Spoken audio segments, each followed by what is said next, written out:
काय अडचण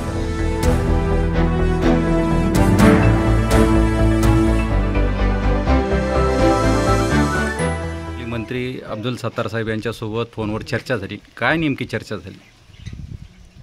तेच सत्तार साहेब त्या दिवशी आले होते, तर त्यांनी सगळा आढावा दिला, की माहिती दिली. आढावा म्हणजे माहिती दिली की मी गेलो होतो, मी चर्चा केली, शेतकऱ्यांच्या बाबतही चर्चा केली. आणखीनसुद्धा शेतकऱ्याच्या बाबत आम्ही चर्चा करणार आहे. 83 क्रमांकाला मराठा आणि कुणबी कशी त्याबद्दलही चर्चा केली. कारण राज्यातल्या सगळ्या गोरगरीब मराठ्यांचं कल्याण झालं पाहिजे, ही भूमिका आमची, आणि ती आम्ही त्यांच्याकडे बोलून दाखवली. सगळ्या सोयऱ्यांची अंमलबजावणी आमच्या व्याख्याप्रमाणे करा. तुम्ही आधी सूचना काढली त्याची अंमलबजावणी करा, गोरगरिबाचं कल्याण होईल.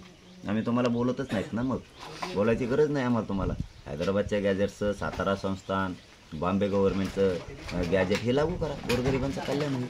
या 3 गोष्टी त्यांना सांगितल्या. चौथी पण सांगितली त्यांना की शिंदेसाहेबाची समिती तुम्ही गठीत केली, तिला मुदत वाढ दिली 6 महिन्याची, आणि ती समितीच काम करत नाही आहे. तिने रेकॉर्ड शोधला पाहिजे, नोंदी शोधल्या पाहिजेत, आणि ज्या नोंदी यात मिळाल्या त्यांचे प्रमाणपत्र ताबडतोब दिले पाहिजे, त्यांच्या व्हॅलिडिटी दिल्या पाहिजे. मराठ्यांच्या पोरांचं कल्याण होईल ना, हे तुम्ही काम केलं पाहिजे. एक जसं शंभूराजे साहेबांनी पाठीमाग काम केलं की कुणबी आणि ओबीसीनं दोघांनी 6 महिन्याची मुदत वाढ, व्हॅलिडिटीला 6 महिन्याची मुदत वाढ दिली. चांगलं काम केलं त्यांनी, चांगलं काम केलं. कारण त्यांचं कौतुक केलं, आम्ही अभिनंदन पण केलं. हेच असतंय, तुम्ही कामं करा, आम्ही कशाला बोलू, आम्ही बोलणारच नाही. आणि तीच सगळी माहिती त्यांनी सांगितली की मी CM साहेबाला, DCM साहेबाला सगळ्यांना बोललो, अशी त्यांनी माहिती दिली. आणखी सुद्धा बोलणार आहे.